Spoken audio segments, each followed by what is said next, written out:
More than 10,000 new files from the Jeffrey Epstein case have been released by the Justice Department. It includes additional photos, emails, and hundreds of video files. Yesterday, President Trump made his first public remarks since the DOJ started releasing new files last week. Despite the bipartisan calls for their complete release, he claims it's a Democratic attempt to deflect from Republican success. Today, we're building the biggest ships in the world, most powerful ships in the world, and they're asking me questions about Jeffrey Epstein. I thought that was finished. I believe they gave over 100,000 pages of documents, and there is tremendous backlash. It's an interesting question because a lot of people are very angry that pictures are being released of other people that really had nothing to do with Epstein, but they're in a picture with him because he was at a party, and you ruin a reputation of somebody. So a lot of people are very angry that this continues.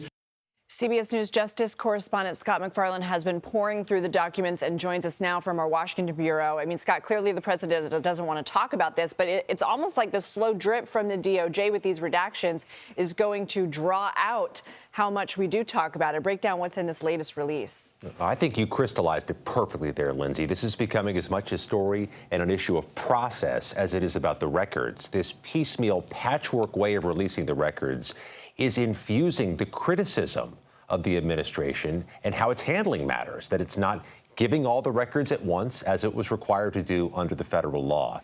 This latest batch that came out overnight while so many of us were sleeping includes thousands of files, but this group includes an awful lot of references to Trump in the paperwork, including a 2020 email sent by the Department of Justice in which a attorney at the agency was telling colleagues or a colleague that Trump's name shows up in the Epstein flight manifest a lot in the 1990s, at least 8 different times. There's also a subpoena that was issued to Mar-a-Lago in 2021 in connection with the Ghislaine Maxwell investigation.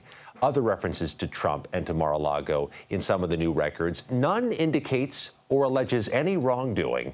But there were so many Trump references, the Department of Justice saw fit a few minutes ago, Lindsay, to issue a statement saying that there are many, quote, sensationalistic, unfounded claims about Trump in these records, and that those would have been weaponized previously if there was any wrongdoing. You don't see the Department of Justice issue these types of statements through history where they are giving the appearance, at least the optics, Lindsay, that they're serving as a representative of the president or his defense lawyer versus the people's lawyer, which has been the tradition of the agency. Certainly, we didn't see a statement like this on Friday when photos and documents about former President Clinton came out, right?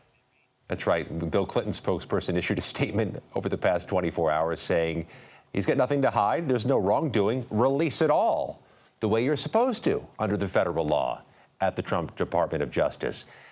The president was asked about this yesterday, speaking in Florida. Here's what he had to say about the photos, these photos of Bill Clinton. I like Bill Clinton. I've always gotten along with Bill Clinton. I've been nice to him. He's been nice to me. We've always gotten along. Respect him. I hate to see photos come out of him, but this is what the Democrats, mostly Democrats, and a couple of bad Republicans are asking for. So they're giving their photos of me, too. Everybody was friendly with this guy.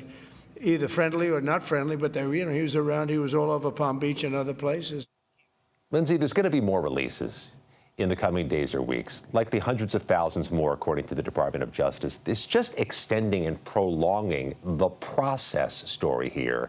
And I think what I'm hearing from survivors is they'd like to see this just happen versus stretched out, where they have expectations raised and then expectations not met, or they're not getting heads up before things come out. They feel this is not the way to be treating the survivors who've been pushing for this for many years.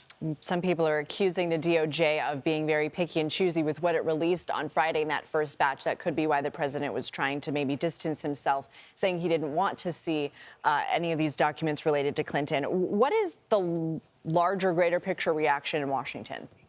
You have this unique coalition that has formed here in Lindsay of both parties that have been pushing for these records to get released. And you've heard criticism from both parties about the way this is being executed.